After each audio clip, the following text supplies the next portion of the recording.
ಹೈಕೋರ್ಟ್ನಲ್ಲಿ ತೀವ್ರವಾದ ವಾದ ವಿವಾದ ನಡೀತಾ ಇದೆ.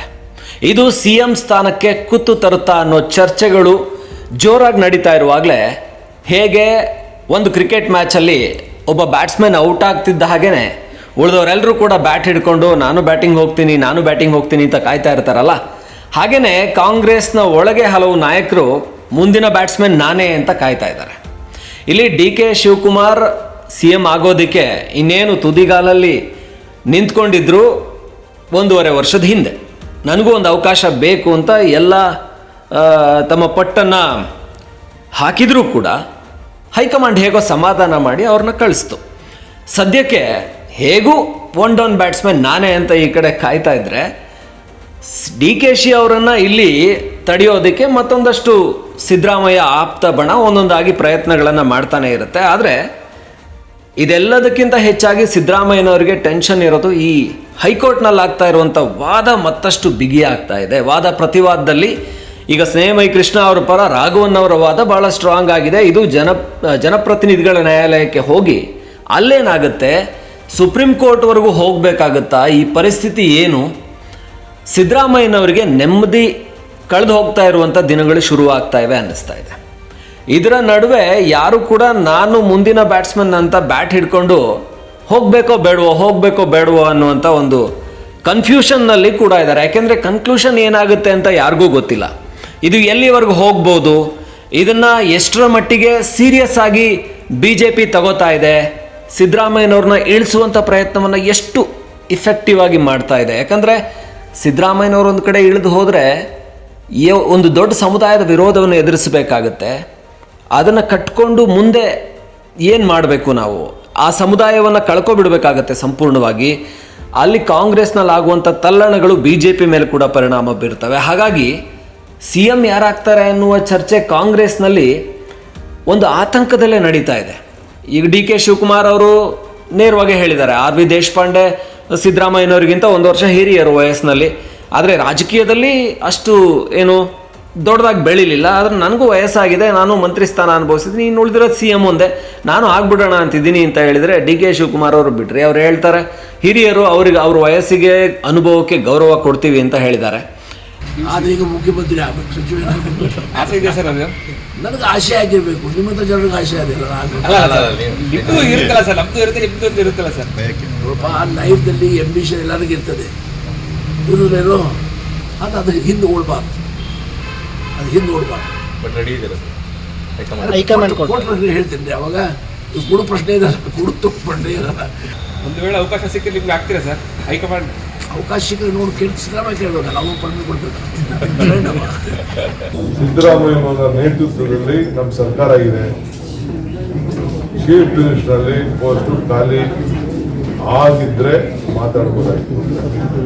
ಯಾವ ಕಾರಣಕ್ಕೂ ಚೀಫ್ ಮಿನಿಸ್ಟರ್ ತನಗೆ ಏನೋ ಒಂದು ಅವಕಾಶ ಇದೆ ಅದರಲ್ಲಿ ಅವರು ಮುಂದುವರಿತಾರೆ. ಅವ್ರ ಆಸೆ ಪಡೋದು ತಪ್ಪಿಲ್ಲ, ಬಟ್ ಆಸೆ ಮಾಧ್ಯಮಕ್ಕೆ ಮಾತಾಡೋದಲ್ಲ. ಅವ್ರು ಹಿರಿಯರಿಗೆ ಏನು ಗೌರವ ಕೊಡಬೇಕು. ಮುಖ್ಯಮಂತ್ರಿ ಮುಂದುವರಿತಾರೆ, ಕೆಲಸ ಮಾಡ್ತಾರೆ, ನಡೀರಿ. ಇದರ ಜೊತೆಗೆ ಜಮೀರ್ ಅವರಂತೂ ಸದಾ ಸಿದ್ದರಾಮಯ್ಯ ಪರ ಬ್ಯಾಟ್ ಬೀಸ್ತಾ ಇರ್ತಾರೆ. ಸೊ ಬ್ಯಾಟಿಂಗ್ ಹೋಗದೇನು ಕೂಡ ಬ್ಯಾಟ್ ಬೀಸುವಂತ ಜಮೀರ್ ಹೇಳ್ತಾ ಇರ್ತಾರೆ, ನನಗೂ ಆಸೆ ಇದೆ CM ಆಗಬೇಕು ಅಂತ. ಹಾಗಂತ ಆಗೋದಿಕ್ಕಾಗತ್ತಾ? ಅವರು ಆಸೆ ಇಟ್ಕೊಂಡಿದ್ದಾರೆ ಮುಖ್ಯಮಂತ್ರಿ ಆಗ್ಬೇಕಂತ. ತಪ್ಪೇನಿದೆ? ಆಸೆ ಇಟ್ಕೊಳ್ಳೋದು ತಪ್ಪೇನಿದೆ? ನನಗೂ ಆಸೆ ಇದೆ, ನಿಮಗೂ ಆಸೆ ಇರಲ್ವಾ? ನೀವು ಮುಖ್ಯಮಂತ್ರಿ ಆಗ್ತೀನಿ ಅಂದ್ರೆ ಯಾರು ಆಸೆ? ಕೋನ್ ರೆಡ್ಡಿ ಸಾಹೇಬ್ರಿಗೆ ಆಸೆ ಇರಲ್ವಾ? ಎಲ್ಲರಿಗೂ ಮುಖ್ಯಮಂತ್ರಿ ಆಗ್ಬೇಕಂತ ಆಸೆ ಇದೆ. ಅವ್ರ ಅಭಿಪ್ರಾಯ ಅವ್ರು ಹೇಳಿದ್ದಾರೆ. ಎಲ್ಲರಿಗೂ ಆಸೆ ಇದೆ. ಈಗ ಮುಖ್ಯಮಂತ್ರಿ ಯಾರಿಗ ಆಸೆ ಇರಲ್ಲ? ಇಲ್ಲ, ಮುಖ್ಯಮಂತ್ರಿಗೆ ಯಾರಿಗ ಆಸೆ ಇರಲ್ಲ ಹೇಳಿ? ಅಂದ್ರೆ ನಮ್ಮಲ್ಲಿ ಮುಖ್ಯಮಂತ್ರಿ ಕುರ್ಚಿ ಖಾಲಿ ಇಲ್ಲ ಸದ್ಯಕ್ಕೆ. ಈಗ DK ಶಿವಕುಮಾರ್ ಅವರು ಸ್ಪಷ್ಟವಾಗಿ ಹೇಳ್ತಾ ಇದ್ದಾರೆ, ನೋಡಿ ನಮ್ಮಲ್ಲಿ ಸಿದ್ದರಾಮಯ್ಯನವರು CM ಆಗಿದ್ದಾರೆ, CM ಆಗಿ ಮುಂದುವರಿತಾರೆ. ಆದರೆ ಎಲ್ಲೂ ಕೂಡ DK ಶಿವಕುಮಾರ್ 5 ವರ್ಷ CM ಆಗಿ ಮುಂದುವರಿತಾರೆ ಅನ್ನೋ ಪದನೇ ಹೇಳೋದಿಲ್ಲ. ಎಲ್ಲಿವರೆಗೆ ಮುಂದುವರಿತಾರೆ ಗೊತ್ತಿಲ್ಲ. ಆದರೆ DK ಶಿವಕುಮಾರ್ ಇಲ್ಲಿ ಸಿದ್ದರಾಮಯ್ಯನವ್ರನ್ನ ಡಿಫೆಂಡ್ ಮಾಡ್ಕೊಳ್ಳೇಬೇಕು. ಯಾಕಂದರೆ ಒಂದು ವೇಳೆ ಕೋರ್ಟ್ನಲ್ಲಿ ಎಲ್ಲ ಉಲ್ಟಾಪಲ್ಟ ಆಗಿ ಈಗಿನ ನಿರೀಕ್ಷೆಗಳೆಲ್ಲ ಬದಲಾಗಿ ಸಿದ್ದರಾಮಯ್ಯನವರ ವಿರುದ್ಧವಾಗಿ ತೀರ್ಪು ಬಂದರೆ ವಿಚಾರಣೆಯನ್ನು ಎದುರಿಸಬೇಕಾಗಿ ನಂತರ CBI, IT, ED ಇದೆಲ್ಲವೂ ಎಂಟ್ರಿ ಕೊಟ್ಟಾಗ ಸಿದ್ದರಾಮಯ್ಯನವರು ಮುಖ್ಯಮಂತ್ರಿ ಸ್ಥಾನದಿಂದ ಕೆಳಗೆ ಇಳಿಬೇಕಾಗಿ ಬಂದಾಗ ಎಲ್ರಿಗೂ ಗೊತ್ತಿರುವಂಥದ್ದು ಸಿದ್ದರಾಮಯ್ಯನವರಂತ ಒಬ್ಬ ಮಾಸ್ ಲೀಡರ್ ಮುಂದಿನ ಮುಖ್ಯಮಂತ್ರಿ ಯಾರು ಅಂತ ಅವರೇ ನಿರ್ಧರಿಸಬೇಕಾಗುತ್ತೆ. ಆಗ ಅವರು ನನ್ನ ಕಡೆಗೆ ಸಾಫ್ಟ್ ಕಾರ್ನರ್ ತೋರಿಸ್ಲಿ ಅನ್ನುವಂಥದ್ದು ಡಿ ಕೆ ಶಿವಕುಮಾರ್ ಅವ್ರ ತಲೆಯಲ್ಲಿ ಇದ್ದೇ ಇದೆ. ಇನ್ನು ಬೇಕಾಗಿರೋದು ಅವರೊಬ್ಬರಿಗೇನೆ ಸಾಫ್ಟ್ ಕಾರ್ನರ್. ಯಾಕೆಂದರೆ ಸಿದ್ದರಾಮಯ್ಯನವರು ಯಾವುದೇ ಕಾರಣಕ್ಕೂ ಕೂಡ ಡಿ ಕೆ ಶಿವಕುಮಾರ್ ಅವ್ರನ್ನ ಆ ಸ್ಥಾನಕ್ಕೆ ಕೂರಿಸೋದಕ್ಕೆ ಇಷ್ಟಪಡಲ್ಲ ಅನ್ನೋದು ಸಹಜವಾಗಿ ಎಲ್ರಿಗೂ ಗೊತ್ತಿರೋ ವಿಚಾರ. ಹಾಗಂತ ಯಾರನ್ನೋ ಹೇಳಿದ ಕೂಡಲೇ ಹೈಕಮಾಂಡ್ ಕೂಡ CM ಮಾಡೋದಿಲ್ಲ, ಅದು ಎಲ್ರಿಗೂ ಚೆನ್ನಾಗಿ ಗೊತ್ತಿದೆ. ಈಗ ಜಮೀರ್ ಹೇಳ್ಬೋದು ನಾನು CM ಆಗಬೇಕು ಅಂತಿದ್ದೀನಿ, ಹಾಗಂತ ಜಮೀರ್ ಅವ್ರನ್ನ CM ಮಾಡೋದಕ್ಕೆ ಹೈಕಮಾಂಡ್ ಒಪ್ಪೋದಿಲ್ಲ. ಆ ಅನುಭವ ಅವರಿಗಿಲ್ಲ. ಈಗ ಸತೀಶ್ ಜಾರಕಿಹೊಳಿ ಮಾಡ್ತೀರಾ, ಅದು ಕೂಡ ಅವರಿಗೆ ಒಪ್ಪಿಗೆ ಆಗೋದಿಲ್ಲ. ಯಾಕೆಂದರೆ ಒಂದು ವರ್ಗದ ನಾಯಕ ಇರ್ಬೋದು, ಇಲ್ಲ ಒಂದು ಭಾಗದ ಕಿತ್ತೂರು ಕರ್ನಾಟಕ ಭಾಗದ ನಾಯಕ ಇರ್ಬೋದು. ಹಾಗಂದ ಮಾತ್ರಕ್ಕೆ ಅವರು CM ಆಗುವಂಥ ಅರ್ಹತೆ ಇದೆಯಾ? ಆ ಒಂದು ಮುಂದಿನ ದಿನಗಳಲ್ಲಿ ಕಾಂಗ್ರೆಸ್ಗೆ ಅಂತಹದ್ದೊಂದು ಶಕ್ತಿ ಬರುತ್ತಾ ಅವ್ರನ್ನ CM ಮಾಡೋದ್ರಿಂದ? ಇದನ್ನೆಲ್ಲ ಕಾಂಗ್ರೆಸ್ ಹೈಕಮಾಂಡ್ ಯೋಚನೆ ಮಾಡಿಯೇ ಮಾಡುತ್ತೆ. ಯಾಕೆಂದರೆ ಒಂದು ರಾಷ್ಟ್ರೀಯ ಪಕ್ಷ ಆಗಿ ಅದಕ್ಕೆ ಕರ್ನಾಟಕದ ಜೊತೆಗೆ ಬೇರೆ ಬೇರೆ ರಾಜ್ಯಗಳನ್ನು ಕೂಡ ಗೆಲ್ಲಬೇಕಾದಂಥ ಅವಶ್ಯಕತೆ ಇರುತ್ತೆ. ಅದಕ್ಕೆ ಕರ್ನಾಟಕದಲ್ಲಿ ತುಂಬ ಸ್ಟ್ರಾಂಗ್ ಆದಂಥ ಈಗ ಸಂಪೂರ್ಣ ಬಹುಮತದ ಸರ್ಕಾರ ಇದೆ, ಅದಕ್ಕೊಬ್ಬ ಸಮರ್ಥ ನಾಯಕನನ್ನು CM ಮಾಡಬೇಕಾಗುತ್ತೆ. ಆ ಪರಿಸ್ಥಿತಿ ಬಂದಾಗ, ಸಿದ್ದರಾಮಯ್ಯನವರು ಅಧಿಕಾರದಿಂದ ಕೆಳಗಿಳಿಯೋ ಪರಿಸ್ಥಿತಿ ಬಂದಾಗ, ಆಗ ಯಾವ ಸಮುದಾಯ? MB ಪಾಟೀಲ್ರನ್ನ ಮಾಡಬೇಕಾ? ಲಿಂಗಾಯತ್ ಸಮುದಾಯದಿಂದ ಆದರೆ ಅವರ, ಇಲ್ಲ ಅಂದರೆ ಹಿಂದುಳಿದ ವರ್ಗ ಅಂತ ಬಂದಾಗ ಸತೀಶ್ ಜಾರಕಿಹೊಳಿ ಅವರ, ಇಲ್ಲ ಅಲ್ಪಸಂಖ್ಯಾತರು ಅಂತ ಬಂದಾಗ ಜಮೀರ, ಇವೆಲ್ಲ ಹೆಸರುಗಳು ಬರ್ತವೆ. ರಾಜಣ್ಣ ನಾನು ಆಗಬೇಕು ಅಂತಾರೆ. ಯಾಕೆ ಇವರೆಲ್ಲ ಆಗಬೇಕು ಅಂತಾರೆ ಅಂದರೆ CM ಸಿದ್ದರಾಮಯ್ಯನವ್ರನ್ನ ಇಳಿಸಬಾರ್ದು, ನಾವೆಲ್ಲ ಅವರ ಹಿಂಬಾಲಕರು. ಸೊ ಡಿ ಕೆ ಶಿವಕುಮಾರ್ ಅವರ ಪರ ಇದ್ದವರೆಲ್ಲ ಈಗ ಸೈಲೆಂಟ್ ಆಗಿದ್ದಾರೆ, ಅವ್ರು ಯಾರು ಕೂಡ ಮಾತಾಡ್ತಾ ಇಲ್ಲ. ಯಾಕೆಂದರೆ ಡಿ ಕೆ ಅವರೆಲ್ಲರೂ ಬಾಯಿ ಮುಚ್ಚಿದ್ದಾರೆ. ಸುಮ್ಮನಿರಪ್ಪ, ಸಿದ್ದರಾಮಯ್ಯನವ್ರು ಕೆಳಗಿಳಿದೋದ್ರೆ ಆಗ ನನ್ನ ಹೆಸರು ಹೇಳಬೇಕು, ಅವ್ರು CM ಆಗಿ DKಶಿ ಅವ್ರನ್ನ ಮಾಡಿ ಅಂತ ಅವ್ರು ಹೇಳಬೇಕು, ಅದಕ್ಕಾಗಿ ನೀವು ಯಾರನ್ನೂ ವಿರೋಧಿಸಬೇಡಿ ಅಂತ ಹೇಳಿದ್ದಾರೆ. ಹಾಗಾಗಿ DKಶಿ ಅವರ ಹಿಂಬಾಲಕರೆಲ್ಲ ಸೈಲೆಂಟ್ ಆಗಿದ್ದಾರೆ. ಈಗ ಮಾತಾಡ್ತಿರೋದೇನಿದ್ರು ಸಿದ್ದರಾಮಯ್ಯನವರ ಹಿಂಬಾಲಕರು, ಏನ್ರಿ ಸಿದ್ದರಾಮಯ್ಯನವರೇ ಮುಂದುವರಿತಾರೆ 5 ವರ್ಷ, ಏನೂ ಆಗಲ್ಲ, ಕಾನೂನಿಂದ ಎಲ್ಲ ರೀತಿಯಲ್ಲೂ ಸಿದ್ದರಾಮಯ್ಯನವರು ಸಂಪೂರ್ಣವಾಗಿ ಸ್ವಚ್ಛವಾಗಿದ್ದಾರೆ, ಅವ್ರು ಯಾವ ತಪ್ಪನ್ನು ಮಾಡಿಲ್ಲ.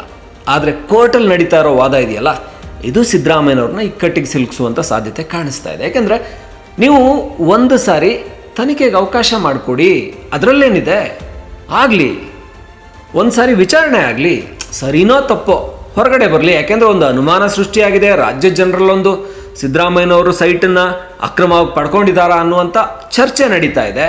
ಒಬ್ಬ ರಾಜ್ಯದ ಮುಖ್ಯಮಂತ್ರಿಯ ಮೇಲೆ ಈ ರೀತಿಯ ಒಂದು ಗುರುತರವಾದಂಥ ಆರೋಪ ಇದ್ದಾಗ ಅವರೇ ಒಂದು ತನಿಖಾ ಸಂಸ್ಥೆ, ಯಾರ ಮೇಲೆ ಆರೋಪ ಇದೆಯೋ ಅವರೇ ಒಂದು ತನಿಖಾ ಸಂಸ್ಥೆಯನ್ನು ಅವರೊಂದು ನಿರ್ದೇಶನ ಮಾಡುವಂಥದ್ದು ಇದು ಫೇರ್ ಅನಿಸೋದಿಲ್ಲ. ಹಾಗಾಗಿ ಇದಕ್ಕೊಂದು ಹೈಕೋರ್ಟ್, ಸುಪ್ರೀಂ ಕೋರ್ಟಿಂದ ಜಡ್ಜ್ಮೆಂಟ್ ಬರಬೇಕು, ಅದಕ್ಕೆ ತನಿಖಾ ಸಂಸ್ಥೆಗಳ ತನಿಖೆ ನಡೆಸಬೇಕು, ಸ್ವತಂತ್ರವಾಗಿ ನಡೆಸಬೇಕು. ಹಾಗಾಗಿ ಇದು ರಾಜ್ಯ ಸರ್ಕಾರದ ಅಧೀನಕ್ಕೆ ಬರಬಾರ್ದು. ಈ ವಿವೇಚನೆಯನ್ನಿಟ್ಟುಕೊಂಡೇನೆ ರಾಜ್ಯಪಾಲರು ನೀವು ಪ್ರಾಸಿಕ್ಯೂಷನ್ ಅನುಮತಿಯನ್ನು ಕೊಟ್ಟಿರುವಂಥದ್ದು, ಇವ್ರ ಮೇಲೆ ಕಾನೂನು ಕ್ರಮ ಆಗಬೇಕು, ತನಿಖೆ ಆಗಬೇಕು ಅಂತ. ಇನ್ನೇನು ವಿವೇಚನೆ ಬಳಸೋದಕ್ಕೆ ಸಾಧ್ಯ ರಾಜ್ಯಪಾಲರು ಅನ್ನುವಂಥ ಪ್ರಶ್ನೆಯನ್ನು ಇಲ್ಲಿ ರಾಘವನ್ ಅವರು ಅಂದರೆ ಸ್ನೇಹಮಯ ಕೃಷ್ಣ ಪರವಾದದಲ್ಲಿ ಎತ್ತಾ ಇರುವಂಥದ್ದು. ಹಾಗಾಗಿ ಸಿದ್ದರಾಮಯ್ಯನವರ CM ಕುರ್ಚಿ ಒಂಥರ ಏನು ತೂಗುಯಾಲೆಯಲ್ಲಿದೆ, ಯಾವಾಗ ಬೇಕಾದರೂ ಬಿದ್ದೋಗ್ಬೋದು. ಅದರ ಮೇಲೆ ಏನು ಆ ಒಂದು ಕತ್ತಿ ತೂಗ್ತಾ ಇದೆ, ಅದು ಯಾವಾಗ ಬೇಕಾದರೂ ಬಿದ್ದು ಹೋಗ್ಬೋದು. ಹಾಗಾಗಿ ಇವತ್ತಿನ ವಾದ ವಿವಾದ ನೋಡಿದರೆ ಸಿದ್ದರಾಮಯ್ಯನವ್ರಿಗೆ ಸ್ವಲ್ಪ ಟೆನ್ಷನ್ ಆಗೋದಂತೂ ಖಂಡಿತ. ಯಾಕಂದರೆ ಸುಲಭವಾಗಿ ಬಿಟ್ಟುಕೊಡುವಂಥ ಸ್ಥಿತಿಯಲ್ಲಿ ದೂರುದಾರರೇನಿದ್ದಾರೆ, ಪ್ರದೀಪ್ ಕುಮಾರ್, TJ ಅಬ್ರಹಾಂ ಹಾಗೆ ಸ್ನೇಹಮಯ ಕೃಷ್ಣ, ಇವರು ರೆಡಿ ಇಲ್ಲ. ಇವರು ಕೂಡ ಪಟ್ಟನ್ನು ಸಡಿಲಿಸ್ತಾ ಇಲ್ಲ, ವಾದವನ್ನು ತುಂಬ ಸ್ಟ್ರಾಂಗ್ ಆಗಿನೇ ಮುಂದಿಡ್ತಾ ಇದ್ದಾರೆ. ಮೊನ್ನೆ ಬಹಳ ಸಹಜವಾಗಿಯೇ ನ್ಯಾಯಮೂರ್ತಿಗಳು ಹೇಳಿದರು, ನ್ಯಾಯಾಧೀಶರು ಹೇಳಿದರು, ನೀವೆಲ್ಲ ಇಷ್ಟೆಲ್ಲ ವಾದ ಮಾಡ್ತಾ ಇದ್ದೀರ, ಇಲ್ಲಿ ಮುಖ್ಯಮಂತ್ರಿಗಳ ವಿರುದ್ಧವಾಗಿ ಏನಿದೆ, ಅವ್ರು ಏನು ಮಾಡಿದ್ದಾರೆ ಅಂದರೆ ಹೇಳ್ತಾ ಇಲ್ವಲ್ಲ ಅನ್ನೋಂಥದ್ದನ್ನು ಕೇಳಿದರು. ಇದು ಎಲ್ಲ ಕಡೆ ವೈರಲ್ ಆಗಿತ್ತು. ಆದರೆ ಇವತ್ತಿನ ವಾದ ಇದೆಯಲ್ಲ ಸ್ವಲ್ಪ ಸ್ಟ್ರಾಂಗ್ ಆಗಿದೆ. ಇದು ಸರ್ಕಾರವನ್ನು ಇಕ್ಕಟ್ಟಿಗೆ ಸಿಲುಕಿಸುವ, ಸಿದ್ದರಾಮಯ್ಯನವ್ರನ್ನ ಇಕ್ಕಟ್ಟಿಗೆ ಸಿಲುಕಿಸುವಂತಹ ವಾದ ಅಂತ ಅನ್ನಿಸ್ತಾ ಇದೆ. ಇದು ಹೀಗೆ ಮುಂದುವರೆದಿದ್ದೆ ಆದರೆ ಜನಪ್ರತಿನಿಧಿಗಳ ನ್ಯಾಯಾಲಯಕ್ಕೆ ಹೋಗಿ ಅಲ್ಲಿಂದ ಸುಪ್ರೀಂ ಕೋರ್ಟ್ಗೆ ಹೋಗೋ ವೇಳೆಗೆ ಇನ್ನೊಂದಷ್ಟು ಗಟ್ಟಿಯಾದಂತಹ ಒಂದು ಸಾಕ್ಷ್ಯಗಳನ್ನು ಕೂಡಿಸ್ಕೊಂಡು ಸಿದ್ದರಾಮಯ್ಯನವ್ರ ಮೇಲೆ ವಿಚಾರಣೆ ಆಗಲೇಬೇಕು ಅನ್ನುವಂಥ ಪರಿಸ್ಥಿತಿ ಬಂದರೆ ಆಗ ನೋಡಿ ಇವರೆಲ್ಲರೂ ಕೂಡ ಮುಂದಿನ ಬ್ಯಾಟ್ಸ್ಮನ್ ನಾನೇ ಅಂತ ರೆಡಿ ಆಗ್ತಾರೆ. ಹಾಗಾಗಿ ಸದ್ಯಕ್ಕೆ ಎಲ್ಲರೂ ಬ್ಯಾಟ್ ಎತ್ತಾ ಇದ್ದಾರೆ, ಆದರೆ ಬ್ಯಾಟಿಂಗ್ ಯಾರು ಇಳಿತಾರೆ ಗೊತ್ತಿಲ್ಲ. ಸಿದ್ದರಾಮಯ್ಯನವರು ಸದ್ಯ ಬ್ಯಾಟಿಂಗ್ ಮಾಡ್ತಾ ಇದ್ದಾರೆ, ಆದರೆ ಅಂಪೈರ್ ಯಾವಾಗ ಕೈ ಎತ್ತಾರಲ್ಲ ಔಟ್ ಅಂಥೇಳಿ, ಕೈ ಎತ್ತಿದಾಗ ಇವರಲ್ಲಿ ಯಾರು ಬ್ಯಾಟ್ಸ್ಮನ್ ಅಂತ ಕಿತ್ತಾಡೋದಕ್ಕೆ ಶುರು ಮಾಡ್ತಾರೆ. ನಾನು ಹೋಗ್ತೀನಿ ಗಲ್ಲಿ ಕ್ರಿಕೆಟಲ್ಲಿ ಕಿತ್ತಾಡ್ತಾರಲ್ಲ ಆ ರೀತಿ. ಸದ್ಯ ಕಿತ್ತಾಟದ ಮೊದಲ ಲಕ್ಷಣಗಳು ಕಾಣಿಸ್ತಾ ಇದೆ. ಆದರೆ ಹೈಕಮಾಂಡ್ ಇವರೆಲ್ಲರನ್ನು ಬಾಯಿ ಮುಚ್ಚಿಸಿದ್ರೆ ಮಾತ್ರ ಒಂದು ಸುಭದ್ರ ಸರ್ಕಾರ 135 ಶಾಸಕರ 136 ಶಾಸಕರ ಸುಭದ್ರ ಸರ್ಕಾರ ಮುಂದುವರಿಯೋದಕ್ಕೆ ಸಾಧ್ಯ ಅನಿಸುತ್ತೆ. ಈಗೊಂಥರ ನಿಧಾನಕ್ಕೆ ಪರಿಸ್ಥಿತಿ ಇನ್ನೂ ಬಿಗಡಾಯಿಸುವಂಥ ಲಕ್ಷಣಗಳು ಕಾಣಿಸ್ತಾ ಇದೆ. ಸಿದ್ದರಾಮಯ್ಯನವರು ಕೂಡ ಸ್ವಲ್ಪ ಟೆನ್ಷನ್ ಆಗಿರ್ತಾರೆ ಅಂತ ಅನಿಸುತ್ತೆ.